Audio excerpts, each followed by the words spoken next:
नमस्कार दिनर किछि गुरुत्वपूर्ण खबर सह आज बुलेटिन को स्वागत करुछि मु भवानी। प्रथम नजर पकेइबा हेडलाइंस उपरे। भुवनेश्वर डेपुटी मेयर भावे निद्वंद्वर निर्वाचित हेले मंजुलता कंवर, सेपटे मेयर भावे शपथ ग्रहण कले सुलोचना दास। गड़िला महाप्रभु लिंगराज को रुकुणा रथ, दीर्घ 2 वर्ष पर रथ दौड़ी धरी रथ टाणिले श्रद्धालु।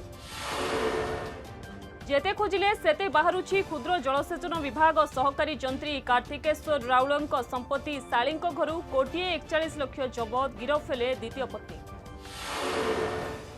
मंत्री को रिपोर्ट कार्ड मागिले मुख्यमंत्री नवीन पट्टनायक, मापिबे दक्षता देवे परामर्श। 26/11 आक्रमण मास्टरमाइंड हाफिज सईद पुओं को आतंकवादी घोषणा कला भारत। आतंकवादी कार्यकलाप देउथिले तालीम, जोगाड़ करुथिले पांठी। वर्तमान नजर पकेइबा संपूर्ण खबर उपरे। भुवनेश्वर महानगर निगम डेपुटी मेयर भावे आज निर्वाचित होइचंती मंजुलता कंवर। से 22 नंबर वार्ड रु कॉर्पोरेटर भावे विजयी होइचंती। भुवनेश्वर महानगर निगम रे बीजेडी 48 टी वार्ड रे जीतिथिबा बेले भाजपा 10 और स्वाधीन प्रार्थी 9 टी वार्ड रे विजय लाभ करछि। अन्य दलर कोनोसी प्रार्थी नामांकन दाखल करनथिबारु निद्वंद्वर निर्वाचित होइचंती मंजुलता। सेहिभଳି बीएमसी मेयर भावे शपथ ग्रहण करिसंती नवनिर्वाचित सुलोचना दास। बीएमसी कॉन्फ्रेंस हॉल रे तांकु शपथ पाठ कराइचंती पौर प्रशासक संग्रामजीत नायक, मेयर सुलोचना दास को समेत कॉर्पोरेटर माने मध्य आज शपथ पाठ करिसंती। शपथ पाठ उत्सव पई बीएमसी कॉन्फ्रेंसिंग हॉल रे स्वतंत्र कार्यक्रमर आयोजन होइथिला। भंजनगर क्षुद्र जलसेचन विभाग सहकारी जंत्री कार्तिकेश्वर राउलंक टंका हिसाब सरुनी। तृतीय दिन में पुणी 1,41 लाख टंका पाइछि विजिलेंस। एसमेत 354 ग्रामर सुना मध्य जबत होइछि। जेरा बेले टंका और सुना भौणी घरे थिबा कहिथिले कार्तिकेश्वर पत्नी कल्पना प्रधान। गतकाली कार्तिकेश्वर राउलंक गिरफ करिथिला विजिलेंस। आज भोरु विजिलेंस टीम कल्पना भौणी रहुथिबा सालिया साइरे चढ़ाऊ करिथिला। चढ़ाऊ बेले नगद 1,41,62,400 टंका जबत होइथिला।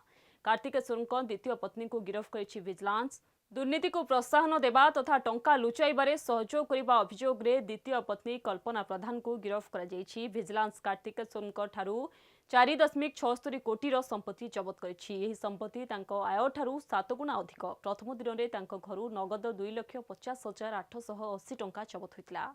द्वितीय दिन में कार्तिकेश्वर तांको द्वितीय पत्नी भुवनेश्वर टाटा आरियन स्थित फ्लाट रु नगद 2,50,00,000 टंका जबत करा जायतिला। ओडिशा विजिलेंस पूर्वरु केवे रेड बेले एते परिमाण नगद टंका जबत करिनथिला।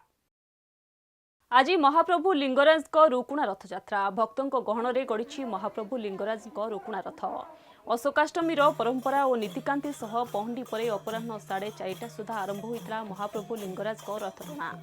मध्याह्न 12 ରୁ 12:30 मध्य यात्रा पूजा अनुष्ठित होता। ठाकुर पहंडी विजय आरंभ होता। सेवायत माने महाप्रभु को पहंडी करी रथारूढ़ करते आरंभ होता रथटଣା। पुलिस प्रशासन पक्षरु सुरक्षा व्यवस्था कड़ाकड़ी करा जायथिला।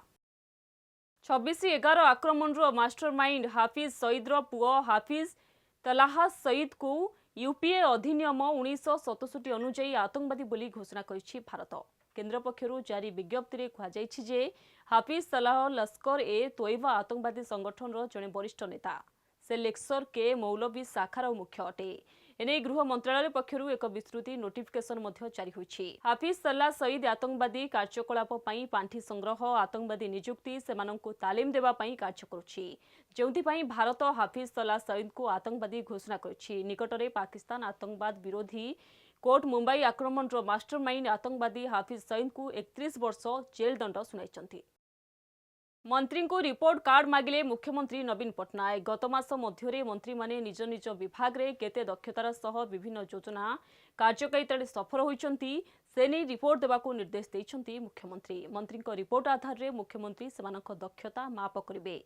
मुख्यमंत्री निजे मंत्री मानक सह सेमानक रिपोर्ट कार्ड नहीं आलोचना करिवे एवं भविष्यत रोड मैप नहीं आवश्यक परामर्श देवे।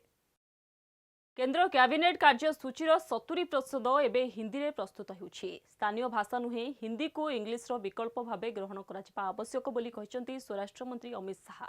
नुआ दिल्ली रे 37तम संसदीय अनुष्ठानिक भाषा कमिटी बैठक में उद्बोधन देवा अवसर में अमित शाह यह कहिसंती। नवम श्रेणी पर्यंत पिलांकु प्रारंभिक ज्ञान भाव हिंदी भाषा दियाजिबा उपरे स्वराष्ट्र मंत्री गुरुत्व देथिले। तेबे एहाकु नै शाहंकु target करिसंती TMC मुखपात्र Kunal Ghosh.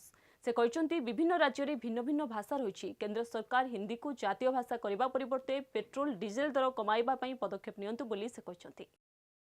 Corona नुआ भ्यारिएंट वृद्धि पाउथिबा बेले भारतर 5टी राज्य को चेतावनी देइछि स्वास्थ्य मंत्रालय।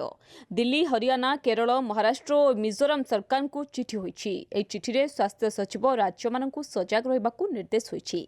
जदि आवश्यक हुए तेबे कोविड-19 को नै नुआ गाइडलाइन जारी करबाकू कहिछि स्वास्थ्य मंत्रालय।